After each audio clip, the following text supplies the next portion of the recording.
Congressman Adam Schiff, the top Democrat on the House Intelligence Committee. Congressman, thank you very much. I mean, just following the course correction also of the way the president treated Vladimir Putin on this trip this weekend was pretty remarkable. Your reaction? Well, the whole thing is remarkable and remarkably bad. I mean, here you have the President of the United States meeting with a foreign adversary, basically saying, I not only accept Mr. Putin at his word, but it's insulting to Mr. Putin to raise these things. And these other people of the contrary view, who just happen to be the former heads of U.S. intelligence agencies, they're a bunch of hacks. It is really unthinkable. And, you know, while this does some more damage to the intelligence community, it mostly damages the president himself. It impeaches his own credibility. People know Director Clapper and Director Brennan and have enormous confidence and faith in them within the intelligence community and without. And we now have a situation where the President of the United States says, well, I raised the Russian meddling issue during the meeting, and the Russians saying, no, he didn't. And you have the White House saying that he raised with the Philippine autocrat human rights abuses or the anti-drug campaign, and they're saying, no, he didn't. And honestly, we don't know who to believe. And who would imagine a situation where people around the world are allies and are foes alike simply don't know whether they can believe the word of the President of the United States. And this is what he's brought on himself. And Senator McCain's tweet about all of this weekend was that there's nothing America first about taking the word of KGB Colonel Putin over U.S. intelligence community. There is no principled realism in cooperating with Russia to prop up murderous Assad regime. To believe otherwise is naive and places national security at risk. Then you had the president at a news conference in Vietnam trying to sort of correct the record, saying, well, let's take a look at this. I'm surprised that there's any conflict on this. What I said there is that I believe he believes that, and that's very important for somebody to believe. I believe that he feels that he and Russia did not meddle in the election. As to whether I believe it or not, I'm with our agencies, especially as currently constituted with their leadership.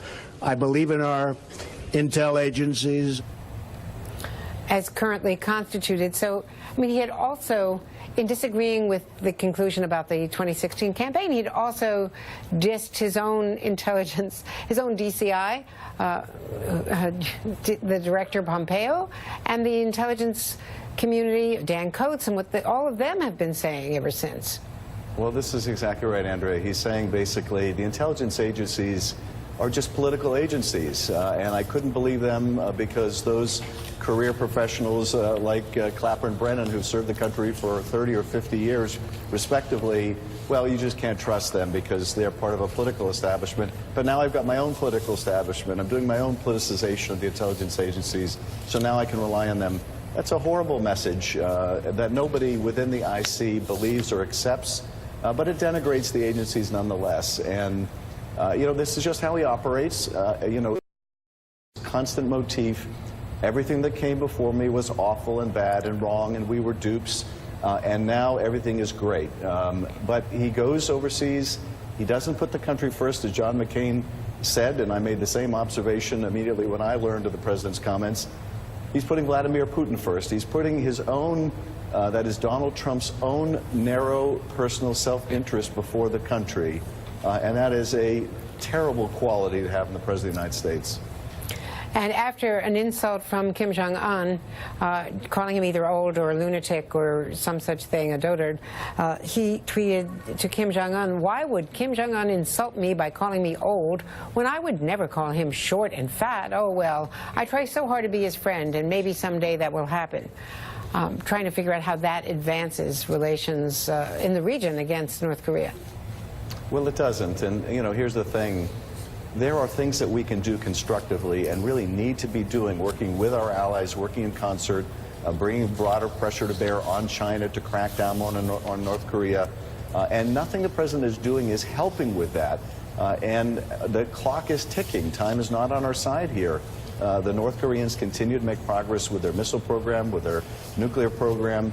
We need to have everything going in the right direction, working together within the administration and with our allies. And when we're engaged in petty insult exchanges with the North Korean dictator, in which case you can't tell who is saying it? Is that the President of the United States saying it, or is it the North Korean despot saying it? That is not serving our national interest. And unfortunately, it's not as if the world is standing still while all this is going on. I think our place in the world, our leadership in the world is receding, and our security is receding along with it. Well, thank you very much, Congressman Schiff, for being with you. I know when you were all in session, it's going to be a busy week in House Intel.